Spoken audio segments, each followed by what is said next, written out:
sredo je osnovna šola Gradec v Litiji gostila 35. regijski otroški parlament. Mladi parlamentarci iz vseh zasavskih osnovnih šol so odprto razpravljali o šolskem sistemu. Izmed vseh sodelujočih učencev so po razpravi in delavnicah izbrali 5 predstavnikov iz vsake zasavske občine po enega, ki bodo stališča regije predstavljali na nacionalnem otroškem parlamentu. Poglejmo, kaj so o letošnji temi povedali člani skupine osnovne šole Gradec. Zaenkrat je na dosti v redu mestu, ampak si želimo da tudi neke spremembe, ki bi pač pripomogle k temu, da bi bil še boljši in da bi otroci še rajše hodili v šolo in se učili. Ja, mislim, da imamo učenci zelo veliko zapovedati, veliko različnih mnenj. Nekatere šole imajo že nekatere stvari vključene v šolski sistem, program šole, nekatere pa ne in se tukaj tudi mnenja malo razlikujejo, kakor smo videli.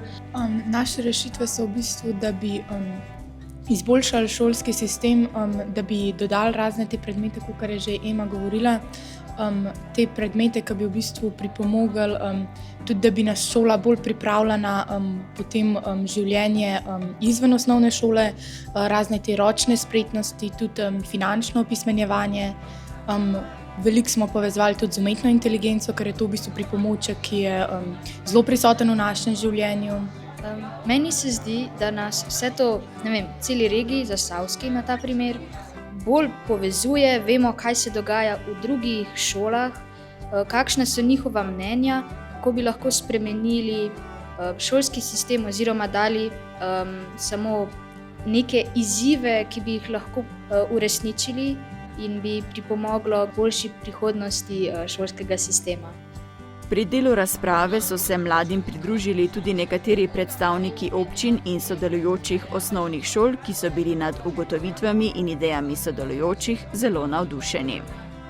Predvsem vidim šolski parlament kot neko tako zelo dobro priložnost za analizo širšega mnenja učencev, ki so pripravljeni sodelovati v takih projektih in pravzaprav nam svojim mnenjem lahko veliko pomagajo, kajti lokalna skupnost pravzaprav zavisi od tega, kako sodelujemo z vsemi zavodi, da na koncu pravzaprav občanke in občani lahko dobijo najbolj kvaliteten servis, ki pa pravzaprav izhaja ravno iz pomanjkljivosti, ki jih lahko izvemo na takšnih dogodkih, kot je šolski parlament.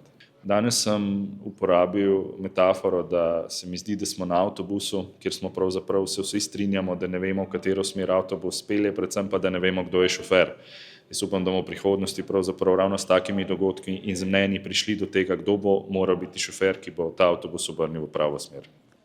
Moram reči, da so me večina ugotovitev zelo presenetile, ker učenci vidijo stvari zelo realno in njihovi predlogi so zelo konstruktivni in moram še enkrat povedati, da res zelo strinjam z njihovimi predlogi. Če bi uspeli te predloge udejaniti pa spraviti v življenje, bi bilo vsakdanje življenje v šoli in pa delo pri pouku bolj tekoče.